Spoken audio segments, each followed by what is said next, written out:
2018. I am here with my friend Travis from Kolossal Games. We had such a good time at Gen Con, we just thought we'd do it again.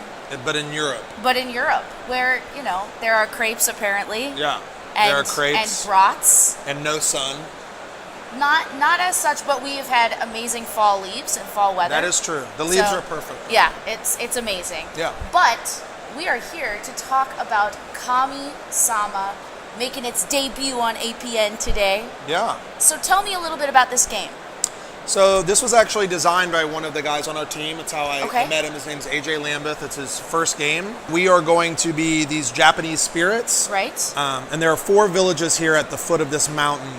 And what's kind of neat about the game is each player is going to take their turn in a village, their full turn, and then the board is going to rotate. Okay. So everything that you've built and you've tried to achieve is then going to go to the next player who can affect it, but then you're going to build upon what someone else has done. Got it. So in the early game, it's very generous. There's lots of spaces. As you can see, these villages are all asymmetrical in how they have spaces. Right. So it's a 2-ply board, kind of like games like Scythe, where you have where the components kind of lock in. That's always nice. It feels very solid. This game is a mixture of a lot of different mechanisms that you've just never really seen combined as such. So each kami is unique, so asymmetrical. So my kami is more into these stilt houses, these gray roofed houses that are near water, because I'm a river spirit, and you're a forest spirit, so naturally you're more attracted to the forest. My character is going to be able to do stuff like go out of my village and other villages through water, kind of the idea that I'm flowing through the water. And your character is going to do things that whenever you place in a forest, you're going to plant a little seed and it's going to block someone else from placing there. And then later you could turn the seed into a shrine. So the idea is like a tree just like literally pops up in the middle of their house and like, hey, you got to believe in the forest spirit, right? There's going to be a goal each year. Okay. And we're going to be trying to match that goal. The goals are patterns or they're going to denote some sort of specific types. So here I need to be in 2 fields in a forest or 2 forests in a field. Here I need to replicate this pattern on in the any board. orientation. If I did this pattern right here, I would in turn... That would still satisfy it. Correct. And I would in turn get the corresponding village token. So I would get the holy village token. I would take it. I would put it over here on my board. So it has set collection. Whenever I get one of each village token, I turn them all back in and I get 6 points instantly. We play over 3 years. Over 3 years, okay. Whoever has the most points. After that. So a lot of the action is simply in placing shrines. And then, like I said, the board's going to rotate. So, you know, let's just assume the board rotates all the way back around here to Anne. And now you're like, well, okay, I want to complete that pattern too. But what I'm going to do is I'm going to try and mess with your pattern in some way. Or you can just say, let's just say you're just trying to build to the future. So you're going, okay, my guy cares about the forest, so I'll go forest, field, over here, boom. And then you would get the token. Now, what's interesting is if you place in these forests, you're going to move up this little track down here. Every time you place in a forest, you get 2. Every time you place in a field, you get 2. At the end of each year, whichever of these is lowest, so if I had 12 and 2, I would only score the lower of the 2 values. Got it. So I'm also, not only am I trying to get this pattern, I'm also trying to place in these specific spaces. The first time your character places in a forest, he gets to put a seed out. So he's duly incentivized to do that. Then there's an area majority. At the end of each year, we're going to look to see who has the most contiguous, connected shrines, and they are going to get draft order. The villagers are going to become our worshipers. So whoever had the most would get first pick. Whoever had the second most would get second pick, third pick. Okay. So the peasants, you could just say, I'm not going to focus on the majority aspect at all. I'm just going to pick these up and I'll score victory points incidentally at the end of the game. Or you could go, well, this guy here lets me actually replace a shrine and then I can balance my tracks. Or this guy here is worth a victory point and he lets me balance my tracks. So there's all these different interesting characters within these village decks. There's some uniqueness, but they largely help you get tokens, they help you balance these tracks, they give you victory points, and they help you with positioning for the next year. Well, and what seems really kind of interesting to me, because I love mythology of all kinds, is when you have a pantheon of gods competing for influence, which I feel like is a theme with you guys whenever I talk to you, just really wrapped through every single element of the game. Not only do you have your powers that are unique to you and what you stand for, but you have the way to influence the people of the town, the very, architectural makeup of the town. So every single element ties into that kind of theme of the game instead of it just being, art that's painted over. Yeah, the designer taught English abroad. He's an American. In particular, he fell in love with the Shinto shrine. Yes. So this is something that's deeply important to him, Absolutely. that he has a reverence and respect for, and I think that shows throughout the game. There are lots of different kami just out of the base game box. I believe there are 8. So she is a fear spirit. So her mechanism is she's going to be gaining fear. Yep. So she herself is afraid, even though she's a fear spirit. So she's like a little kid, which is cute, I think, instead of some sort of monster. Yeah, absolutely. And then she can spend the fear to do things. So she can kind of boost her actions with the fear. So she has to take inferior actions to get the fear, and then superior. So she has this ebb and flow. Then we have Shize is a wind spirit, so she's really good at moving shrines around in villages and rearranging things so she can get the patterns quicker. That she needs. Yue is a moon spirit, so Yue has... I just want to be her.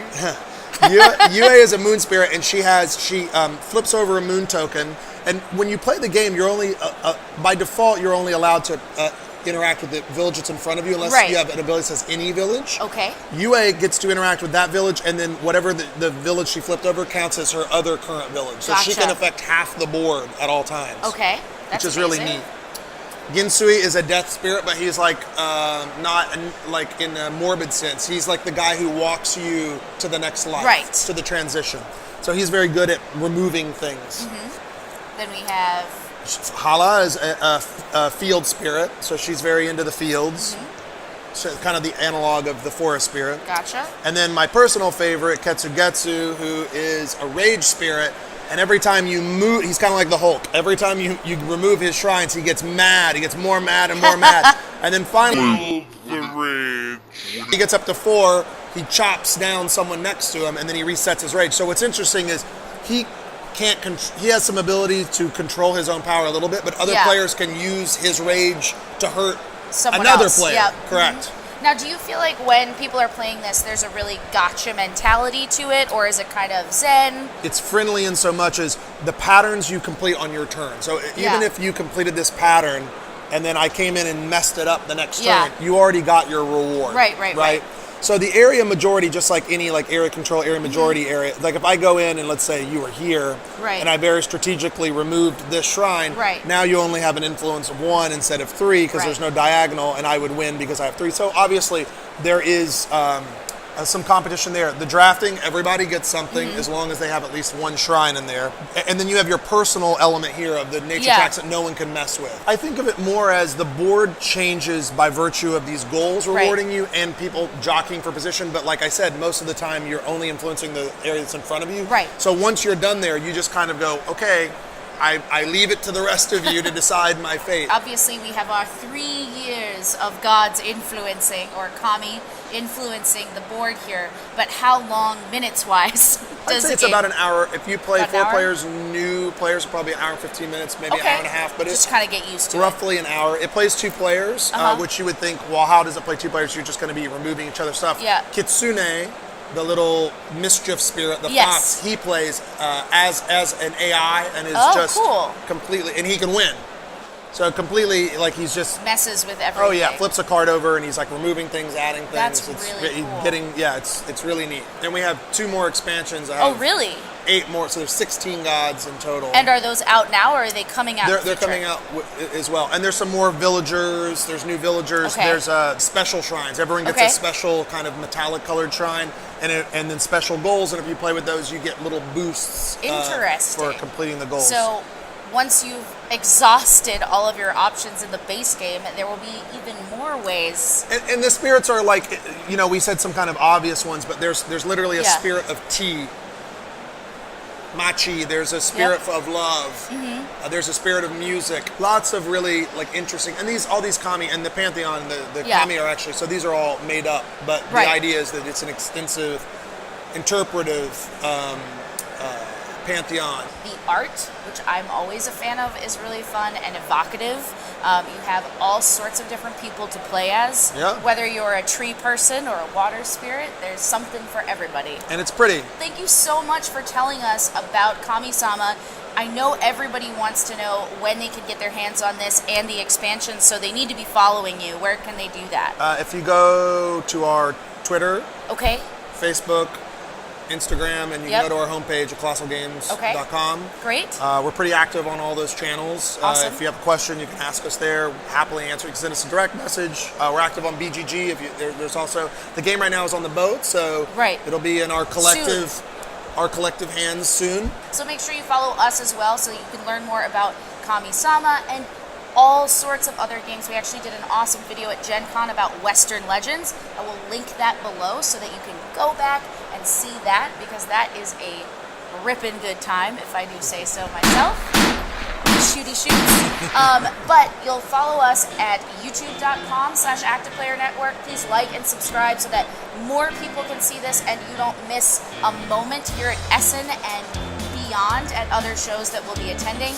You'll also want to go to Facebook, where we do probably like 1 or 2 giveaways a week of games. So that's just a mistake if you're not following us there at facebook.com/ActivePlayerNetwork. You'll also want to go to Twitter, where you can find us at twitter.com/ActivePlayerNet. And of course, we have some amazing games. It's hard to even see all of the different components, and we want to give you a peek under the box lid. So please follow us on Instagram at ActivePlayerNetwork and come play with us.